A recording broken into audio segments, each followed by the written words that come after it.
નમસ્તે મિત્રો, ધર્મ મનીષ પંડ્યા ઓફિશિયલ ચેનલ પર હું મનીષ પંડ્યા આપ સૌનું સ્વાગત કરું છું. મિત્રો, અનેક ગ્રંથોમાં ભગવાન શ્રી કૃષ્ણની અલૌકિક લીલાઓનું કથન છે. આપણે આ લીલાઓને વિશુદ્ધ ઐતિહાસિક ઘટનાઓ તરીકે લઈ શકીએ નહીં. આ કથાઓનો સાંકેતિક અર્થ શોધવો જોઈએ. આ કથાઓ આધ્યાત્મ કથાઓ છે, તેથી તેમનો આધ્યાત્મિક સાંકેતિક અર્થ શોધવો જોઈએ. તો મિત્રો, આ કથાઓમાં ઐતિહાસિક તત્વો શું છે, ઉપરાંત તેમાંથી આધ્યાત્મિક અર્થ શું નિષ્પન્ન થાય છે, એ આપણે જાણવું જોઈએ. માટે આ વાતને દ્રષ્ટિ સમક્ષ રાખીને ભગવાન શ્રી કૃષ્ણની વૃંદાવન લીલાઓના રહસ્યાર્થને એટલે કે આધ્યાત્મ તત્વને સમજવાનો પ્રયત્ન કરીશું. તો આજે સાંભળો સુદર્શનનો ઉદ્ધાર અને તેનો આધ્યાત્મિક અર્થ. એકવાર શિવરાત્રિના પ્રસંગે નંદબાબા વગેરે ગોપોએ આનંદ, કુતૂહલ અને ઉત્સાહપૂર્વક અંબિકા વનની યાત્રા કરી. તેઓ સૌ ગાડા જોડીને અવંતિકા વનમાં આવ્યા. નંદબાબા, નંદ, સુનંદ, ઉપનંદ અને સર્વ ગોપોએ સરસ્વતીમાં સ્નાન કર્યું અને પછી સર્વ અંતર્યામી પશુપતિનાથ ભગવાન શંકર અને ભગવતી અંબિકાનું ખૂબ જ ભાવપૂર્વક અને અનેક પ્રકારની સામગ્રીઓ દ્વારા પૂજન કર્યું. યાત્રા દરમિયાન સ્નાન, દર્શન, પૂજન આદિ ક્રિયાઓ પરિપૂર્ણ થયા પછી તેમણે સૌએ બ્રાહ્મણોને ગાયોનું, સોનાનું, વસ્ત્રનું, મધ અને અન્નનું વગેરે પદાર્થોનું દાન કર્યું.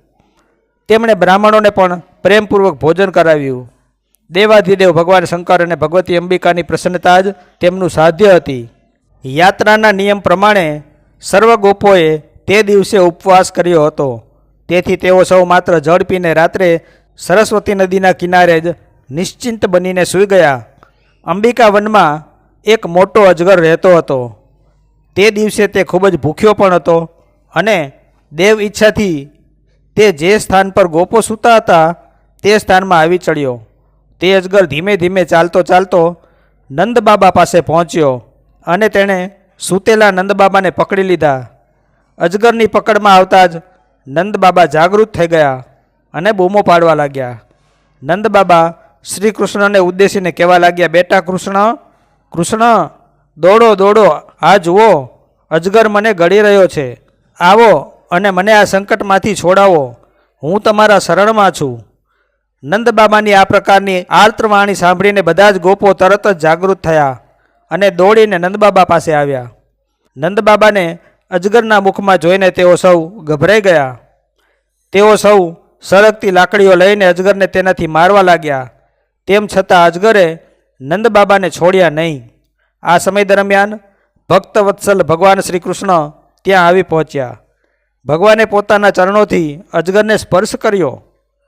ચરણ સ્પર્શ થતાં જ અજગરના બધા અશુભ કર્મો બળીને ભસ્મ થઈ ગયા. તે જ ક્ષણે અજગરનું શરીર છોડીને એક દેવ પુરુષ પ્રગટ થયો. તે વિદ્યાધરાર્ચિત અને સર્વાંગ સુંદર સ્વરૂપવાન હતો. તે પુરુષના શરીરમાંથી દિવ્ય જ્યોતિ નીકળી રહી હતી. આ પુરુષે ભગવાનને પ્રણામ કર્યા અને પછી બે હાથ જોડીને ભગવાનની સમક્ષ ઊભો રહી ગયો. ભગવાન શ્રી કૃષ્ણએ તેને પૂછ્યું, તમે કોણ છો? તમારા શરીરમાંથી સુંદરતા નીતરી રહી છે. તમે દેખાવમાં પણ ખૂબ જ અદ્ભુત લાગો છો. તમને આવી અત્યંત નિંદનીય અજગર યોની કેવી રીતે પ્રાપ્ત થઈ? એમ લાગે છે કે તમારે વિવશ બનીને આ યોનિમાં આવવું પડ્યું હશે. અજગરમાંથી દેવ પુરુષ બનેલો એ વ્યક્તિ બોલ્યો, ભગવાન, પહેલાં હું એક વિદ્યાધર હતો.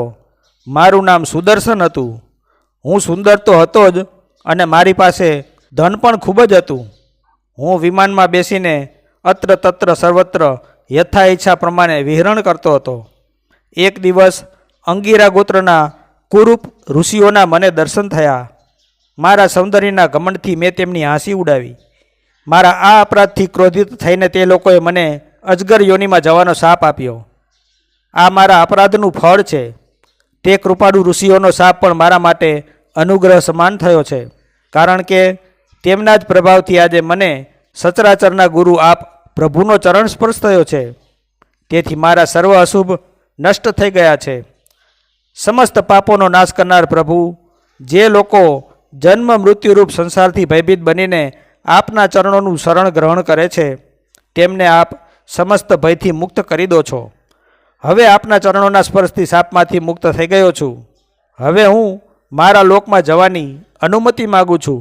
આ પ્રમાણે કહીને સુદર્શને ભગવાન શ્રી કૃષ્ણની પરિક્રમા કરી અને પ્રણામ કર્યા અને ત્યાર પછી ભગવાનની આજ્ઞા લઈને તે પોતાના લોકમાં ચાલ્યો ગયો.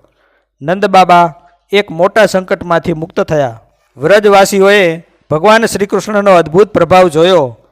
તેમને ખૂબ જ આશ્ચર્ય થયું.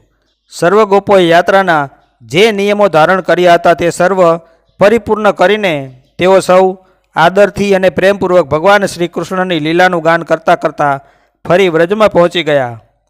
મિત્રો, ભગવાન શ્રી કૃષ્ણની લીલાઓના વર્ણનમાં અજગરના ઉદ્ધાર કરવાના બે પ્રસંગો આવે છે. એક છે અઘાસુર અજગરના રૂપમાં આવ્યો હતો તે, જેમાં ભગવાને તેને મારી નાખીને તેનો ઉદ્ધાર કર્યો હતો. અને આ વખતે સુદર્શન પણ અજગરના સ્વરૂપમાં મળી આવ્યો છે. અઘાસુર અસુર હતો અને ભગવાનનો વધ કરવાના હેતુથી તેને કંસે મોકલેલો હતો. તેથી અઘાસુર વધને પાત્ર હતો. પણ આ સુદર્શન તો વિદ્યાધર હતો અને અપરાધ વસાત અજગર યોનિમાં આવી ચડ્યો હતો. તેણે તો ભૂખના શમન માટે નંદ બાબાને પકડમાં લીધા હતા, પણ તે ભગવાનનો દ્વેષી ન હતો. ભગવાને પણ માત્ર ચરણનો સ્પર્શ કરાવીને તેને અજગર યોનિમાંથી મુક્ત કર્યો છે. અજગર તમસ અને જડતાનું પ્રતીક છે. વિદ્યાધર સુદર્શન શાપ વસાત આ હીન તમોગુણી અવસ્થામાં આવી પડ્યો હતો. ભગવાનના ચરણ સ્પર્શથી તમોગુણ અને જડતામાંથી મુક્તિ મળે છે. ભગવત સ્પર્શનો એવો મહિમા છે. સાધકના જીવનમાં તમસ અને જડતારૂપી અજગરની પકડ હોય તો ભગવાનને પોકાર કરવો. ભગવાન કૃપા કરીને સાધકને તમસ અને જડતારૂપી અજગરમાંથી મુક્ત કરે છે. આવો આ કથાનો સંદેશ છે.